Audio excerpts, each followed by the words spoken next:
Emma Parker never thought this flight would change her life. It was supposed to be simple. New York to Los Angeles, a routine 5-hour trip. She had taken this flight many times before. That morning she checked in with her small carry-on, smiled at the stewardess, and walked to her seat by the window. She loved sitting near the wing. It always gave her comfort to watch the clouds slide past. The passengers around her looked normal and relaxed. A businessman was already typing on his laptop. A family of 4 tried to squeeze into their seats, and a young couple took selfies before takeoff. Emma leaned back, closed her eyes, and listened to the engine roar as the plane lifted into the sky. For the first hour, everything felt perfect. Drinks were served, children played with toys, and the pilot spoke calmly over the intercom.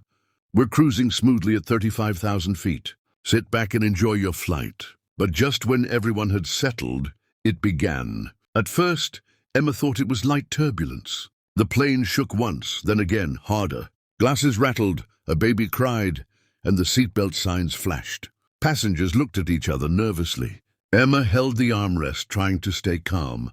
She had flown before.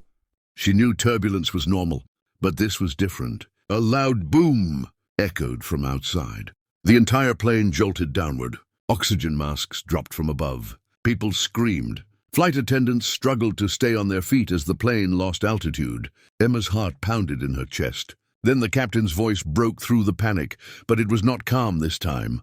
"Ladies and gentlemen, this is your captain speaking. We have lost power in both engines.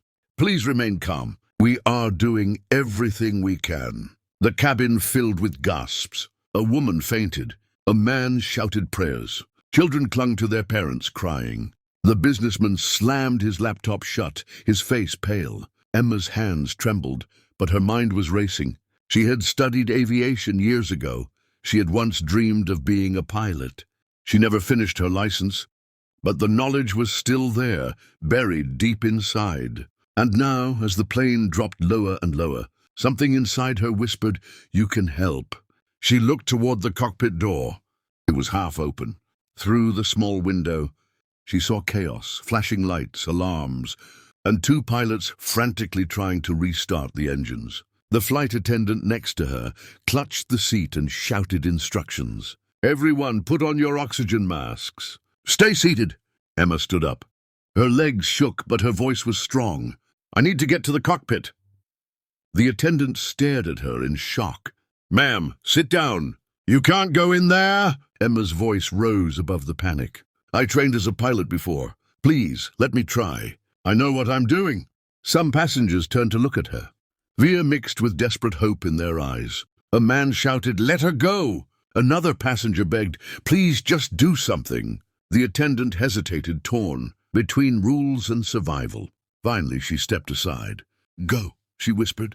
Emma rushed down the aisle, holding onto the seats as the plane tilted again. People reached out, some touching her arm, as if passing their hopes to her. She felt the weight of hundreds of lives pressing on her shoulders. She reached the cockpit. The captain looked up, sweat dripping down his face. "What are you doing here?" "Get back to your seat." Emma's voice was steady. "I know how to fly. I trained. Let me help." The co-pilot shook his head. "It's useless. We've lost both engines. Nothing works." Emma didn't back down. Her eyes burned with determination. "If you give up, everyone dies. Please, trust me." The pilots exchanged a glance. For a moment, silence filled the cabin except for alarms and the wind roaring outside. Then slowly, the captain nodded. "Sit down," he said, pointing to the co-pilot's seat. Emma slid into the chair, her hands trembling as she touched the controls. Her mind flashed back to her training years ago, the lessons, the simulators, the emergency drills she once practiced. She wasn't licensed, but she remembered more than enough. The captain spoke quickly. "We're at 20,000 feet and falling. Do whatever you can." Emma's heart raced, but she forced herself to breathe. She had no idea if she could save them, but she knew one thing. She had to try. Behind her, passengers cried and prayed. In front of her, 2 professional pilots watched with desperate hope. And Emma, once just a passenger, placed her hands on the controls, ready to fight for every single life on board.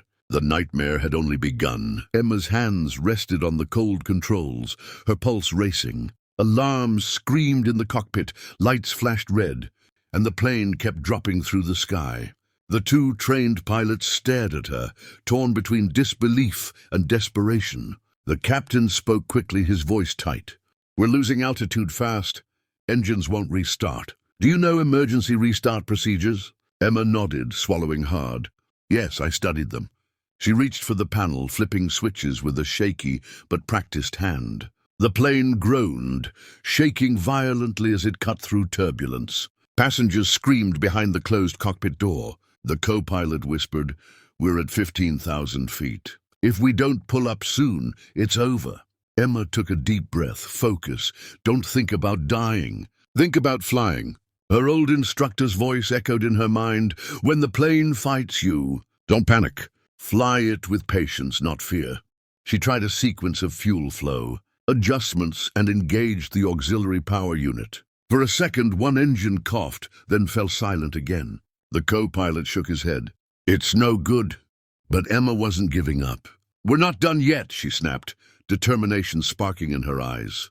She adjusted the angle, reducing drag, guiding the nose of the jet in a smoother glide. The free fall slowed slightly. The captain's eyes widened.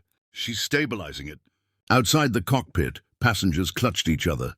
A mother whispered to her child, "It's going to be okay," though her voice trembled with doubt. A man in the back prayed louder, while another passenger cried, "We're all going to die!"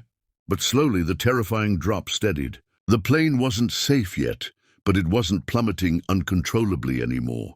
Emma's knuckles turned white as she gripped the controls. "We need a landing site. Where's the nearest airport?" The captain scanned the radar. "Too far. We won't make it." Her chest tightened. "Then we need a field. A highway. Anything flat." The co-pilot squinted at the terrain below. "There's an open stretch near the river. Barely long enough, but it might work." Emma nodded. "That's our only chance." She angled the plane toward the makeshift landing area. Sweat trickled down her forehead. Her mind was focused, sharp, alive with every skill she had once buried. The pilots exchanged glances, both humbled and amazed. The captain whispered, almost to himself, "She's flying it. She's really flying it." Behind the door, the flight attendants tried to calm the chaos. "Please remain seated. Keep your belts fastened." But people cried, hugged strangers, and prayed as though each breath could be their last. Emma tuned it all out. Her world shrank to the controls, the sky and the ground racing closer.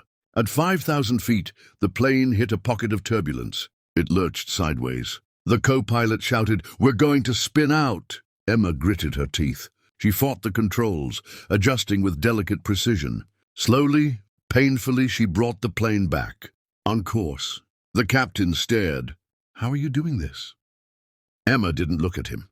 "Because I refused to let them die." The open field came into view. Small, rough, scattered with patches of dirt and grass. Hardly a runway. But it was all they had. Emma tightened her grip. "Brace yourselves. This won't be smooth." She lowered the landing gear manually.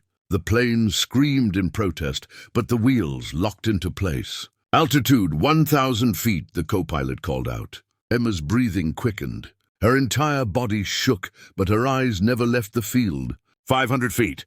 The passengers screamed louder as the ground rushed up. Some closed their eyes, others gripped hands tighter. Time seemed to freeze. Emma pulled back gently, guiding the jet with every ounce of strength and focus she had left. 100 feet. "Please, just hold together," she prayed silently. Then boom! The plane slammed against the field, bouncing once, twice. Metal screeched. Overhead, bins burst open. Luggage flew. Passengers cried out. But the jet stayed upright. Emma pushed the brakes hard, the tires burning against the rough ground. Dirt and grass exploded behind them as the plane skidded, sliding dangerously close to the river's edge. Finally, after what felt like an eternity, the plane groaned to a stop. Silence fell. Then slowly, a sound began. Clapping, cheering, sobbing. The passengers realized they were alive. Against all odds, they had survived. The cockpit door opened. and the flight attendant looked inside with tears streaming down her face. What just happened? Who landed us? The captain stood, his voice proud and shaken. He pointed to Emma. Not us, her. Emma sat frozen, her hands still on the controls, her chest rising and falling rapidly. She couldn't believe it herself. She had done it. The passengers rushed forward, shouting, hugging, some even dropping to their knees in gratitude. A little boy held out his toy airplane and whispered, "You're my hero." Emma's eyes filled with tears. She had boarded this flight as just another passenger, quiet and unnoticed. But she walked off as the woman who had saved hundreds of lives when even the pilots had lost hope. News cameras and rescue crews waited outside as the passengers evacuated. Reporters shouted, "Who landed the plane?" But Emma didn't care about fame. She only cared that families were safe. Children were alive, and no one had been left behind. The captain placed a hand on her shoulder. "Emma Parker, today you weren't just a passenger. You were the pilot." She smiled through her tears, finally letting herself breathe. And as the sun set behind the broken but safe jet, Emma realized something. She hadn't just saved lives. She had rediscovered her own purpose.